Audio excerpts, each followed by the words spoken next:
33 workers का एक group रोजाना की तरह ही जमीन से 2300 फीट नीचे एक माइन पर काम करने गया। यह जिस माइन पर काम कर रहे थे उसकी गहराई दुनिया की दूसरी सबसे लंबी तरीन बिल्डिंग संघाई टावर से भी ज्यादा थी। इस माइन में जाने का सिर्फ यही एक रास्ता था और बदकिस्मती से वापस आने का भी यही रास्ता था। माइन के बॉटम पर जहां वर्कर्स काम कर रहे थे वहां का टेम्परेचर काफी ज्यादा था और ऑक्सीजन बहुत ही कम। और इस दिन माइन के अंदर सारे ऑपरेशन रोजाना की तरह ही चल रहे थे। लेकिन फिर कुछ ऐसा हुआ जिसने इन वर्कर्स की जिंदगी पूरी तरह से बदल दी। रिंकू टीवी की वीडियोस में एक बार फिर से आप सभी का स्वागत। ये दिन था 5 अगस्त 2010 का, जब चिली के अटाकामा डिजर्ट के बीचों बीच एक माइन पर कॉपर और गोल्ड की माइनिंग का काम चल रहा था। और ये माइन सेंट जोस के नाम से भी जानी जाती थी, जिसको एक प्राइवेट कंपनी ऑपरेट कर रही थी। माइन का बॉटम जमीन से 2300 फीट नीचे था, जहां तक जाने का एक रास्ता स्पाइरल ट्रैक था, जिसमें चिप्स की मदद से वर्कर्स और माइनर्स को रोजाना इसके बॉटम तक पहुंचाया जाता था। 120 साल पुरानी इस माइन में हर साल 30 से 40 वर्कर्स अपनी कीमती जाने खो बैठते थे। और 5 अगस्त 2010 वाले दिन भी इसमें 33 लोग मौजूद थे। जमीन के अंदर जिस जगह पर ये माइनर्स काम कर रहे थे वहाँ माइन के अंदर क्रैक्स पड़ने की वजह से एक हादसा हुआ और एक बहुत ही बड़ा पत्थर माइन के अंदर आ गिरा। इस पत्थर ने माइन में आने वाले रास्ते को पूरी तरह से ब्लॉक कर दिया था, जिसको हटाना भी किसी तरह से मुमकिन नहीं था। और इस हादसे की वजह से वर्कर्स को तो नुकसान नहीं हुआ, लेकिन अब वो ऐसी पोजीशन पे खड़े थे कि जमीन से 2300 फीट नीचे ना ही वो वापस जा सकते थे, ना ही उनके पास इतना खाने का सामान था और ना ही उनका जमीन से कोई कॉन्टेक्ट बाकी बचा था। और चारों तरफ से फंस जाने की वजह से वहाँ इतना ऑक्सीजन भी मौजूद नहीं था। उनके लिए यह ऐसा ही था जैसे 33 वर्कर्स को कब्र में दफन कर दिया हो, और वो भी जिंदा। लेकिन जाहिर तौर पे पूरे 69 डेज के बाद इनको माइन से जिंदा निकाल लिया गया। पर आखिर ये मुमकिन कैसे हुआ? अपने साथ सिर्फ एक वक्त का खाना लेकर जाने वाले यह पूरे 69 डेज तक जिंदा कैसे रहे? कैसे इतने लिमिटेड ऑक्सीजन में उन्होंने अपना गुजारा किया? और जिस माइन को खोदने में पूरे 120 साल लगे थे, उसके बॉटम में फंसे वर्कर्स को निकालने के लिए इंजीनियरिंग टीम को किन किन मुश्किलों का सामना करना पड़ा, ये सब आप जान सकेंगे आज के इस वीडियो में। तो आइए आगे बढ़ते हैं। Challenge number 1। ये खतरनाक कोलैप्स दोपहर 2 बजे हुआ था और इसकी शिद्दत इतनी ज्यादा थी कि न सिर्फ माइन की एंट्री पॉइंट से मिट्टी का धुआं निकला, बल्कि उसने आसपास के इलाके को भी हिलाकर रख दिया था। यह खबर पूरे चिली में आग की तरह फैल गई। माइनिंग कंपनी ने फौरन ही इमरजेंसी अलर्ट जारी कर दिया और सबको यही चिंता खाई जा रही थी कि उनके प्यारे जिंदा है भी या नहीं। लेकिन उसके लिए जरूरी था कि माइन के अंदर जाकर देखा जाए। माइनिंग कंपनी का कहना था कि इस कोलैप्स की वजह से माइन काफी कमजोर हो चुकी है और इसके अंदर जाना खतरे से खाली नहीं है। इसी वजह से माइनिंग कंपनी ने रेस्क्यू ऑपरेशन करने से इनकार कर दिया। और जैसे जैसे वक्त गुजरता जा रहा था वैसे वैसे माइंस में फंसे वर्कर्स के बचने की उम्मीद भी खत्म होती जा रही थी। लेकिन वहीं एक रिटायर्ड माइनर जोस भी मौजूद था, जो उन फंसे हुए वर्कर्स में से एलेक्स नामी वर्कर्स का बाप था। अपने बेटे को किसी भी सूरत में बचाने के लिए जोस अपनी जान खतरे में डालने के लिए राजी हो गया।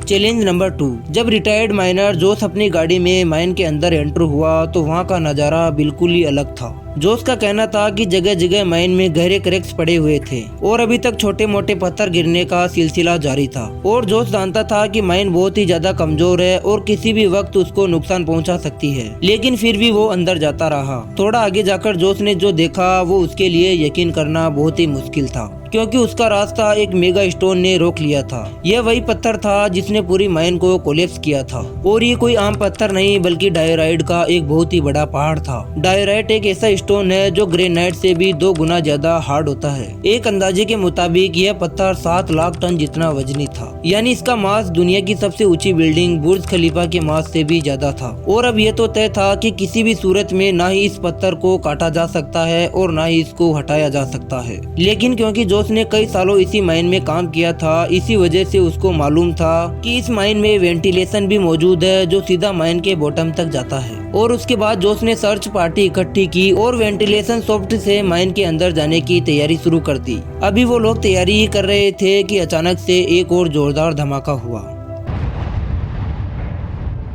ये था सेकंड कोलैप्स और इस कोलैप्स ने वेंटिलेशन सॉफ्ट को भी क्रैश कर दिया था। Challenge number 3।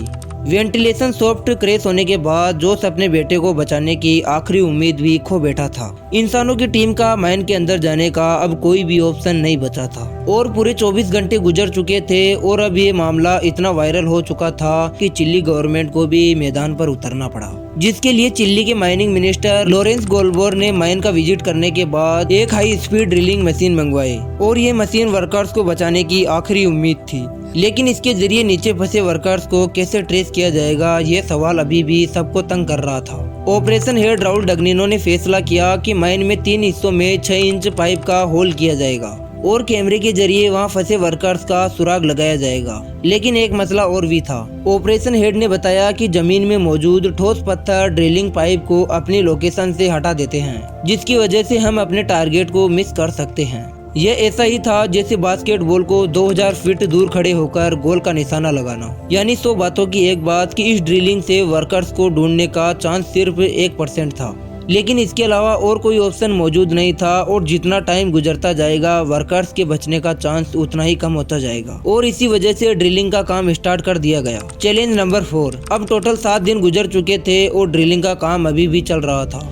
एक्सपर्ट्स को माइन के अंदर 3 जगह पर फंसे रहने का शक था और पहली जगह 1000 फीट नीचे थी, जहां पर किसी भी किस्म का कोई भी मूवमेंट दिखाई नहीं दिया।